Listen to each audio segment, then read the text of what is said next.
Hello, lovely people out there. It's Jonathan Farrell here again, and if you've been following along with my cartoon series, um, we have been learning how to draw simple cartoon characters. Just to review, in the first lesson, we learned how to draw a simple cartoon character's face and body, just to familiarize ourselves with the style of cartooning that we would be doing. In the second lesson, we went over three-dimensional perspective and how to draw a simple character's face from numerous angles and perspectives as well. And we also looked at facial expressions. And in this third video, we're going to be looking at how to draw a character's body in different action poses. So it may seem really strange it might almost seem like we're going backwards skill-wise by when I ask you to draw stick people today. But one of the techniques that really good comic book illustrators and animators perfect is how to draw good stick people. So without any further ado, let me just minimize the window and pull up Sketchbook Express. So to start off with here, I've redrawn the... Let me just quickly ensure that I am in fact recording. Okay, perfect. Just to review, you may remember this guy here.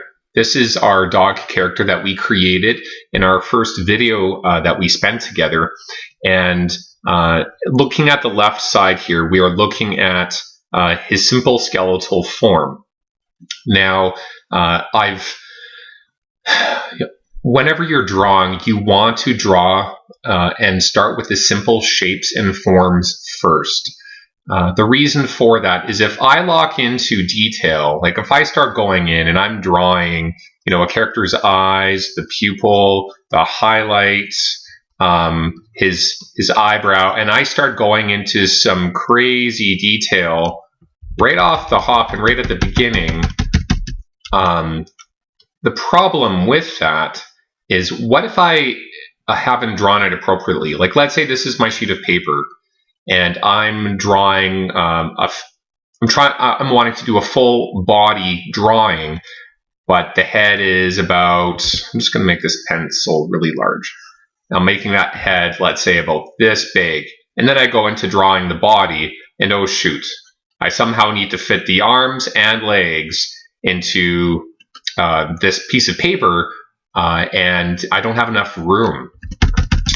You always want to start with the overall, I don't know if composition is the appropriate term or word, but you want to start with the overall scheme, the overall skeleton of something before you move into detail. So this is probably the most important lesson in cartooning that I can teach you guys, is the skeletal form, a stick person. When I've taught people in person, there's always this tendency, this temptation to move into the detail, to move into the eyes and the eyebrows and facial features. And faces are often people always want to draw the face first. I want to encourage you to move away from this temptation and always start with the simple overall skeletal form and get your basic proportions down first. And don't even worry about detail until about halfway through the drawing. So in practicing the skeletal form, we're going to be drawing numerous stick person bodies together, but we're going to be sticking to this form. Basic circle for the head, pear shape for the body, stick arms and stick legs that we have divided in half, and squares for the hands, and then triangles for the feet. And at the very end, we will build up an action pose together, and you'll see how you can build onto your skeletal form once you've started with your skeleton. So unfortunately, I'm not, if I were teaching you in an actual classroom, I would be asking you, what action poses do you want to be seen or included in this? Unfortunately, we don't have that kind of dialogue. But I I'll be doing some basic action poses that you would probably consider doing on your own if you were drawing some sort of a scene with a cartoon character. The first one we're going to draw is a character who's running. And one thing that I want to suggest with this pair body, so it was starting with the head, and again, you'll notice with a cartoon character, if proportionally, we've got 1, 2, 3, 4. The character's head is roughly about 1/4 of the overall body length of the character. If you're drawing a human being, the classic proportion for a human being, it would probably be about 1/6 or 1/7 of the overall body height. But again, we're dealing with simple cartoons. So if we're drawing this character who's running, we've got his basic pair body sticking out, and then we can start drawing his stick legs and stick arms. And already I can see that my pear shape is too large. So again, we're keeping it loose. I've got a million lines going on. I've got all my sketch lines. I'm not worrying about, perfection. Proportion is important at this point, however. You want to make sure that when you're drawing this out, the proportion is generally where you're going to want things at. So I've got his stick arms and stick legs. One thing I want to point out about a character who's running, and this is something you'd worry more about if you were actually going to animate or draw this character in motion. This would become far more important. But you'll notice that the opposite legs are always are moving together. So for instance, if this arm, so this is the character's right arm, its shoulder would be visible to us. So we would actually see the full arm sticking in. This is in front of the character. This would actually be lined up with the back leg. So it would actually, so it's the opposite leg. So although this arm and this leg are sticking in front of us, they are doing something that is opposite.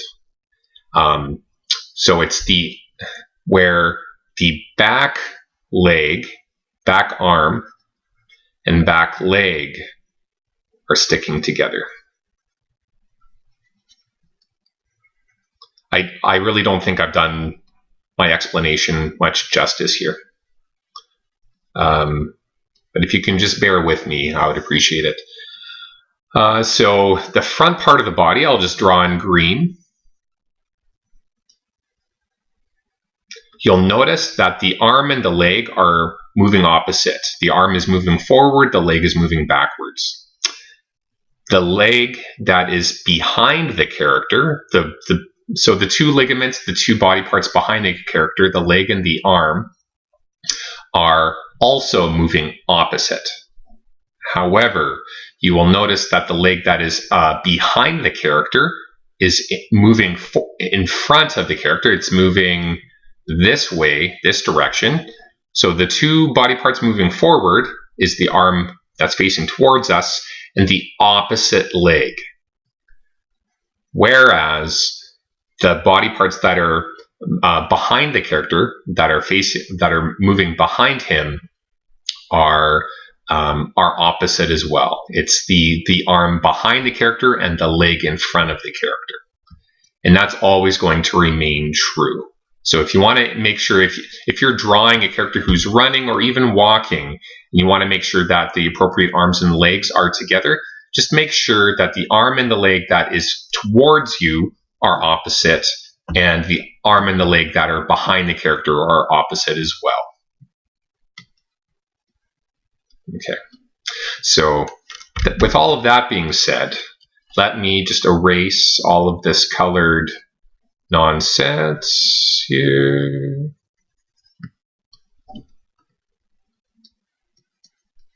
Green in my red, and I will erase this here. Okay, perfect. So we are back to our pear shape and our head here. And again, we're going to, just going to pull up this reference on my phone again. Okay. Got our arms and legs.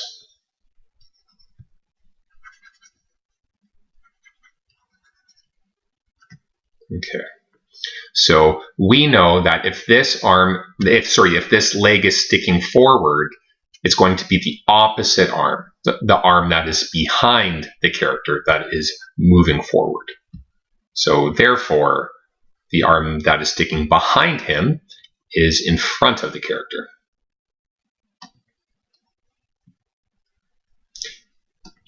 But again, I'm not worrying about detail at this point. What I'm now going to show you is how we can get the basic gesture or the basic idea of a character, of what his action pose is, without even adding any detail. So we're going to actually just draw a bunch of stick bodies together. So we have this character who is running or walking. Given his stance, it would probably be more of a run, where if that same character was walking,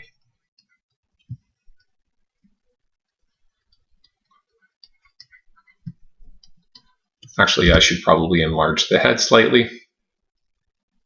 There we go, and we've got the arms.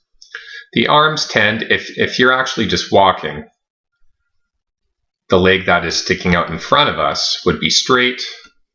There'd be a slight bend to the leg, and then the arms tend to be kind of straight, swinging down. So it is the forward facing. So something like that. And then you'd have your hands sticking down along with your, and draw in the detail, the arms and legs. Actually, this foot would be sticking up a little bit. And the arms would be slightly bent. Oops. Let me redraw those arms. I'm not an animator, but the basic idea is here. Animators would have these stick person gestures down, would have this. They are the experts of stick people. So something like that for a person who is walking. One thing to keep in mind as well, and this is just a more repetition, but the knees and the elbows are always halfway down the arm and the leg. Okay, moving on to our next action pose. Let me just, oh, that's good. This next action pose, it'll be a little guy who is, well, would potentially be this dog, but he's going to be cowering in the corner. So he's got his little pear body. One thing I want to point out in this specific pose, one of the reasons why I want to do this pose, as you'll know, typically this pear shape is sticking out in front. Whoops, just a moment. Sticking out in front of him. Sticking out in front. Whereas in this pose, the pear shape is actually moving in the opposite direction. And to make that even more clear, there's sort of this overall shape of the pear curving one way. And this character down below us is facing to the left. His arms and legs would be sticking out this way. So his belly is actually concave, like it's sticking inwards, where on this character it's actually sticking out. So that pear shape can actually change directions depending on what that action is. It's almost like you've got a circular shape with sort of this floppy point on top that can change directions. Oops. Depending on what it's doing. So you've got the central sphere with sort of this knob on top. And so just imagine it as being something like Play-Doh. It's very pliable, and it can bend and move depending on what the action pose is. But moving in on this guy, we're going to have his 2 legs sticking out in front of him.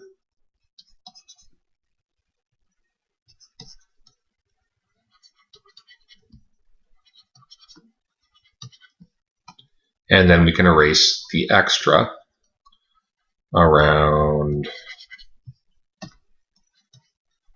here. And then he's going to have his 2 fists moving in right here. So this is as if he were like cowering in the corner and was trying to hide. If he's relaxed, it's just kind of bending in a corner, hanging out. And just to bring some differentiation so it's easier to see, the red is his arms and legs, just kind of cowering there. And we can already see, so 2 things we're seeing in this. As I said, the pair can bend the opposite direction, but as well, it would be very difficult to draw this guy sitting here, especially from that angle, if we weren't initially starting off with the skeleton. Like if I was going in and starting in with the detail right away with his like eyes, nose, and facial features, and then trying to add all of the other detail around that in order to do that pose, it would be incredibly difficult if I didn't start with the skeleton. So skeleton, very, very important. Always start with that. Thinking about, in this next sequence, it's going to be a little bit harder to see, but I will do my best to explain. This character is going to be, his feet are facing away from us. And we would actually start to see a principle called foreshortening. We'll actually visit foreshortening in a separate video later on. But what I want us to see right now is that the shape of the pair and the arms and legs and everything will change depending on the angle of where we're viewing this character. So his face right now, if you can kind of see this upside down, whoops, I'm just going to shrink this this pen down. So his eyes and his nose and his mouth would all be right here. I'll change it to red. And his snout would be right here with the nose, with the 2 ears sticking out on the top of his head. And then this belly shape, so this is as if he were like sitting up against a wall or something. And how often would you see a character in this pose? Probably not too often, but this is just for the sake of to teach you guys about foreshortening. I will spell that out. Foreshortening. So this principle, if you do a Google image search of this word, you'll see a lot of extreme perspective. And again, we will discuss this later. But in this instance, again, I'm chopping the knees and arms halfway. He's sitting up. But the main idea I want to show us here is the belly, that pear shape, it becomes a circle. So if you can imagine this pear shape that we see right up here, if this were being seen from a top perspective, top down, we wouldn't actually see this rounded form anymore. It would actually be hidden. It's almost like the pear here, just to keep that simple. So you've got that pear-shaped form, and this knob on top would actually just be covered up by that rounded form. It would all kind of blend together into just a rounded shape.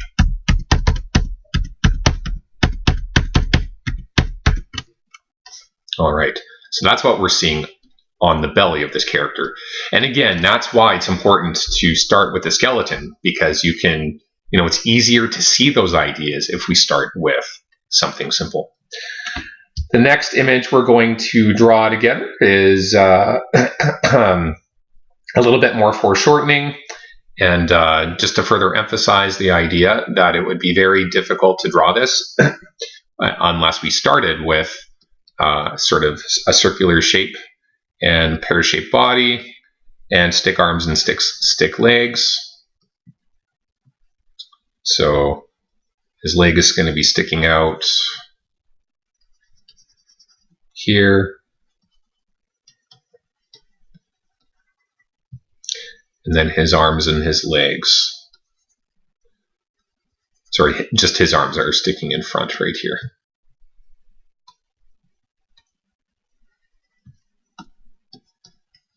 So a couple of things that you wouldn't notice if you were just trying to draw this from starting with the detail first.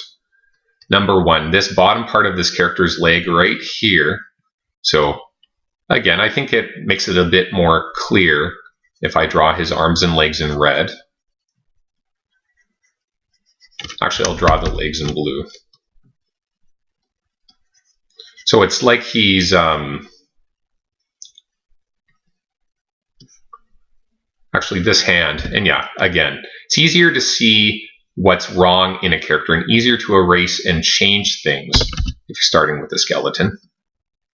But it's like he's crouched on his knees. He's getting down on the floor.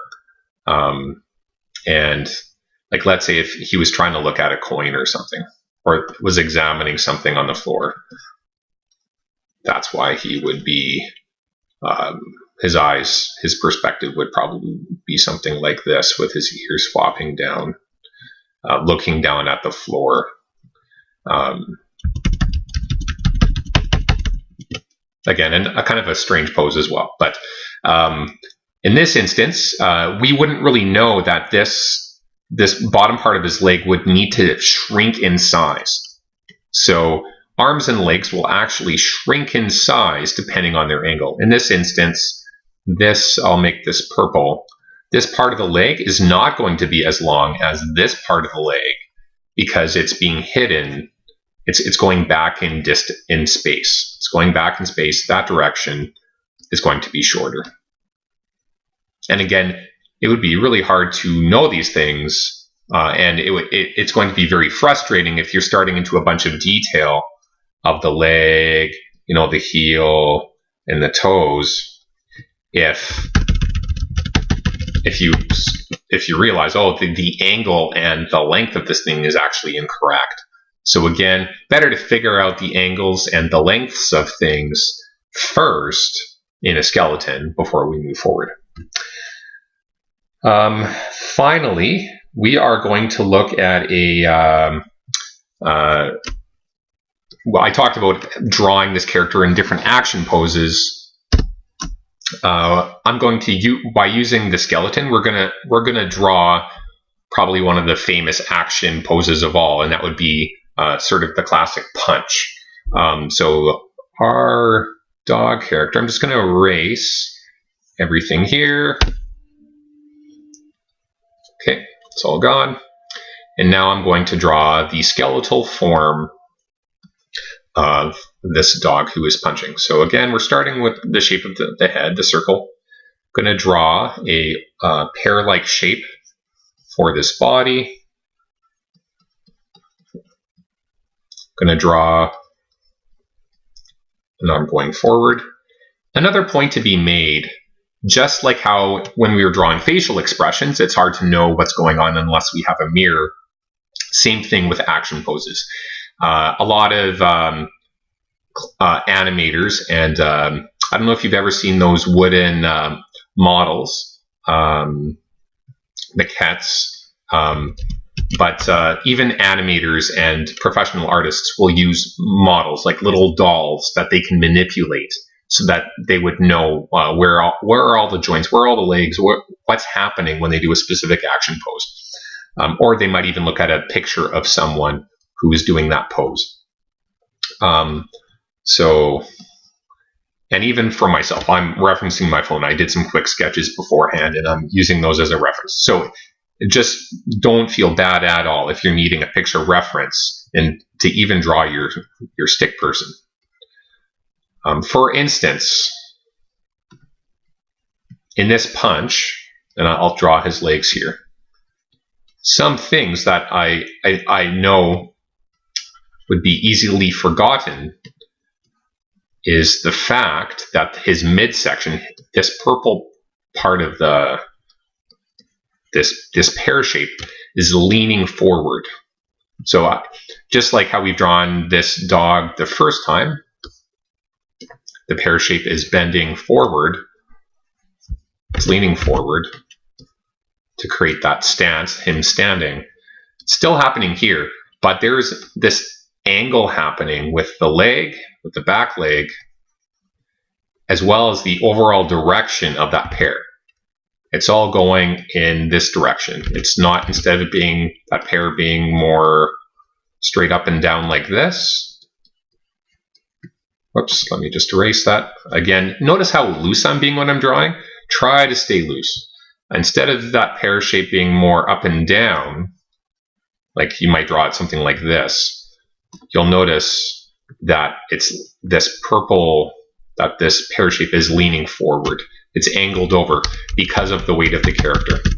And that's something else to consider as well. If you're ever drawing a character, where is the weight of their body? And is it being supported by their ligaments? So it's amazing how complex even just a stick person can be. And it can help you figure out even the weight of the character. So this leg becomes so important, because it's bearing the weight.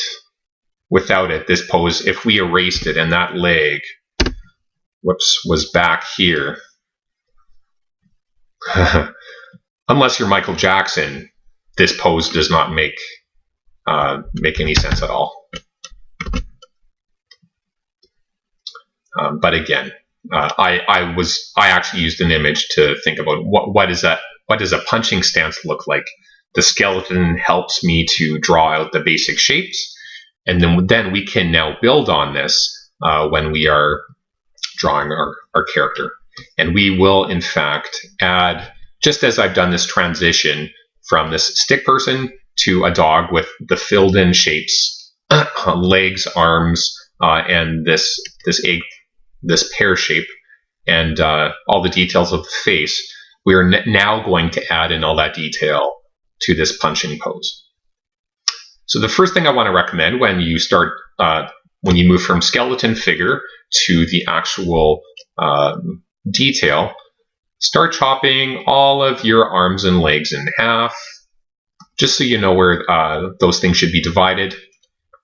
And now we can, as we've learned in our first video, thick to thin, gets thick again, thick to thin, thick to thin. And it's really kind of exaggerated here. In some of the cartoon characters I've drawn in the past, I really do exaggerate how thin the ligaments get at the elbow.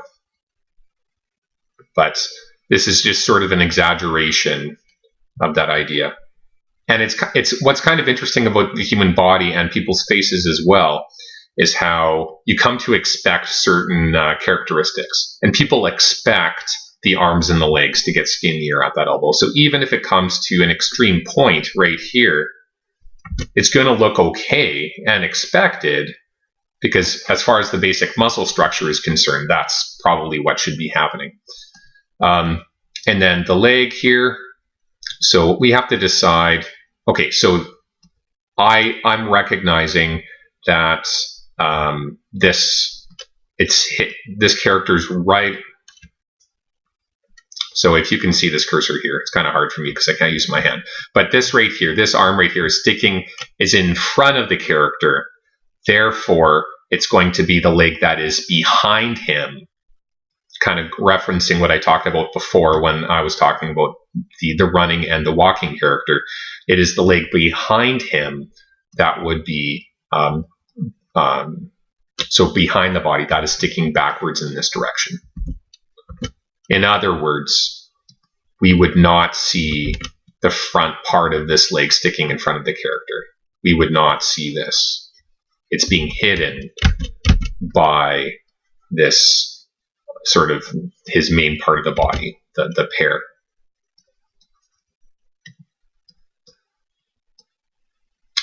Then it is this leg that would be actually sticking in front of the character. And it matches the arm that is being hidden by the pear. So hopefully that makes some sense. And then we've got the thick to thin bottom part of the leg here. And I'm going to just move this leg down a little bit so you can make some adjustments as you go. But already we can see that there is this strong sense of this motion happening. And it helps that pear, that angle of the pear, is being affected by the action of the pose. Now at this point, as I told you, avoid the temptation of always starting with the face. Now, because the basics are there and we know it's working and we have enough paper to work on, now we can zoom in and start adding the features of the face. One thing that I've pre-drawn, and I'll be honest with you, sometimes it's hard to get some of the angles and things correctly. I just want to show you how much of a difference there is even when you rotate the head just a little bit, and why you want to start with the wireframe, the skeleton of the face. You'll notice here, this is 3/4 perspective, and then if we move to the right, this is like the side view of the character. Even that little bit of a difference, there's a lot going on, and there are a lot of things to consider. So a couple of things I'll point out. This ear, which was sticking in front, has moved to the more kind of behind his head. You'll notice in the finished drawing as well that ear has moved behind, as well as this cheek. Oops, let me do that in green. This cheek here is completely hidden now by his face. We're not going to see it at all. This eye is now completely hidden. So, and that's why, again, why you want to start off with the basic skeleton of the head. So always starting with the circle, directional lines, and then the basic circle shapes. Because by doing these basic circle shapes of the snout and the cheeks, we'll know where all of those things belong and where they should go, even in this simple slight rotation of the head. And as well, when you're practicing the rotation of a face or a head, I would really recommend, as I've mentioned before, doing them side by side, so that you can know where all of the facial features, how they're going to line up.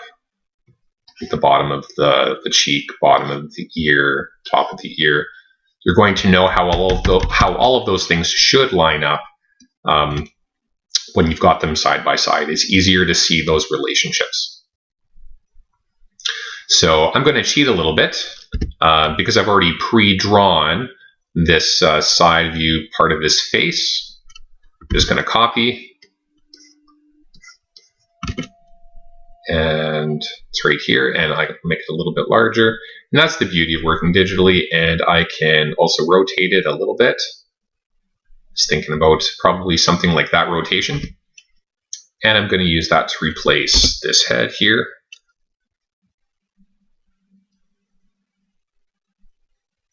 Okay.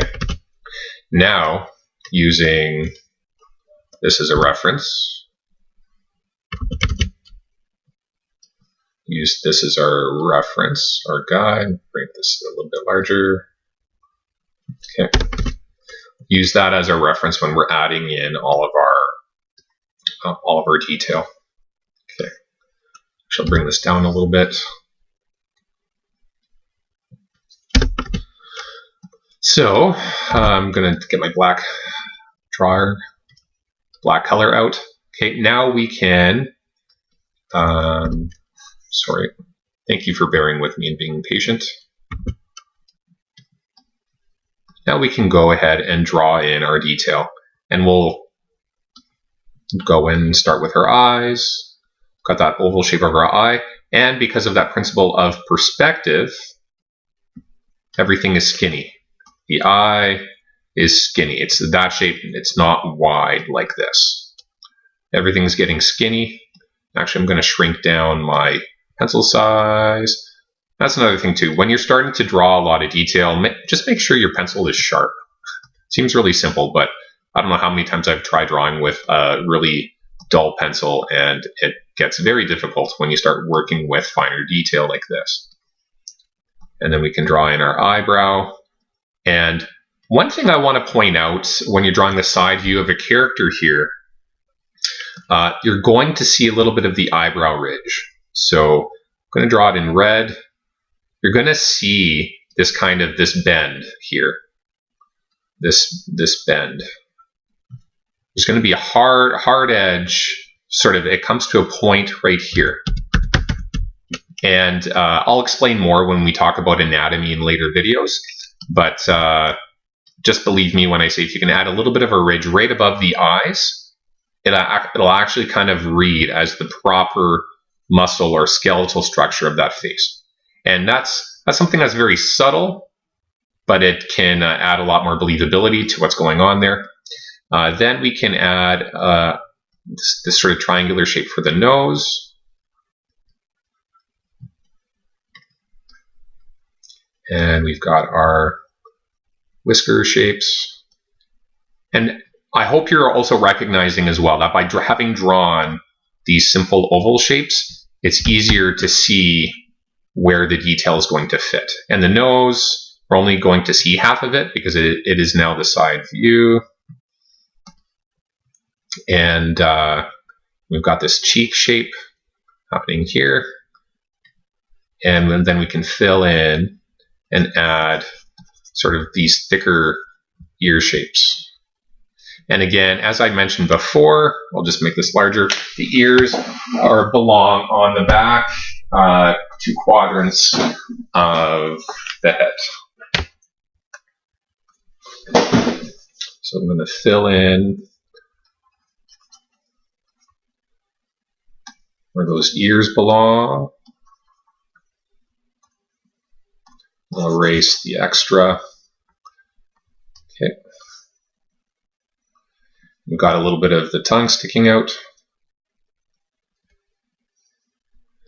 And a little bit of the hair. A little bit of that mohawk.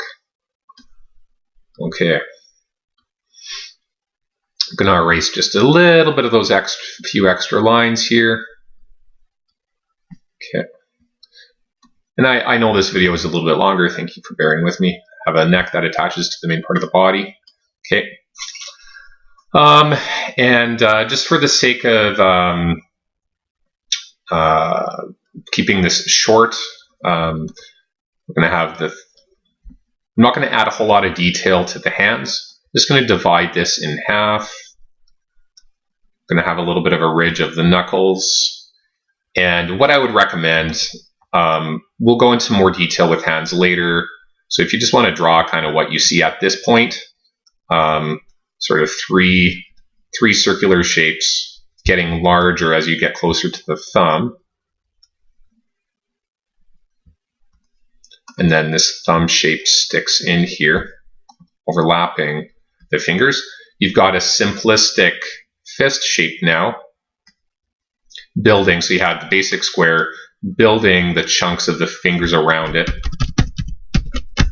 So always start with the square with the hand, and then this hand here, we've got the basic square.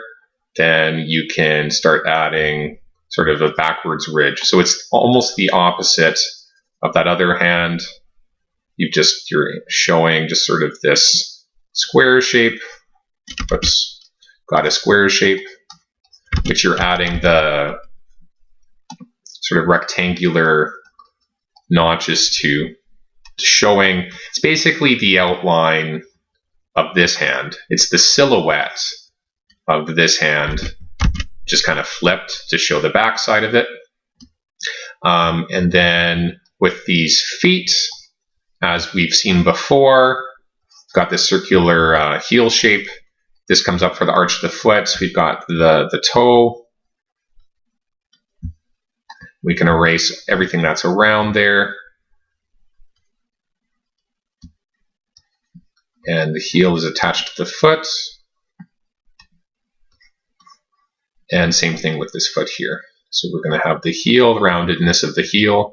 The arch of the foot comes up. And then the bottom part of the toe, roundedness. And the toes come off and build off of that. So that's sort of a simplistic. And you'll notice that you're barely not seeing the difference between the toes there. They're overlapping each other. Like, technically, yes, there's a square here and a square here, but they're all, sorry. So you've got the yellow toe in the front, got the green one behind, hiding behind the yellow, and then finally the red toe kind of hiding behind that. But because they're all so close together, you're not really going to see them much, and that's why it's kind of important to draw the basic shapes out first, so you know where all the chunks belong before you start adding detail. So we've got our basic hands and feet, and now we can go in and draw a bit of a leg shape with the shorts. I think we decided in our first video he was just wearing shorts. And an important thing to point out here as well, the clothes are always going to follow the flow or the form of the body. So, for instance, this back pant leg here, I'll draw it in green. This back pant leg, you're not going to, it's actually, the top of it's going to rest against the leg, and then it hangs off of the back leg because of where it is in space. And same thing with this pant leg. I'll draw it in, what color haven't I used? I'm using so many different colors. So this pant leg is resting on top of the leg, and then it hangs down below where the dark blue is. It hangs down below. So the blue, it hangs off of the ligaments. So by having the skeleton and the basic shapes, then you can know. And then even if you were to start to draw and get even more complicated with some of the wrinkles, some of those wrinkles will actually show the forms of the shapes that are below the clothes. But it would be very subtle. But then you've got your shorts, and I'll color that in with, let's just make them blue. So you would actually see these black lines and a bit of an indication there. And you probably see a bit of a fold where it came off of those legs. But yeah, if you can show the subtle suggestion of the forms of this skeleton underneath of the clothes by showing these sort of lines here, that'll really help give that sense of fabric hanging off of your character. So thank you very much for sticking with me for this video. I hope that the importance of the skeletal figure, the skeleton form, has come through, and the skeleton is definitely something that we're going to keep looking at as we progress with learning about cartoons. In the next video series, we're actually going to start looking at human anatomy and how to draw a real human face. And but this principle of the skeleton body is going to remain important as we look at human anatomy. So thank you very much, and have a wonderful day. Thank you.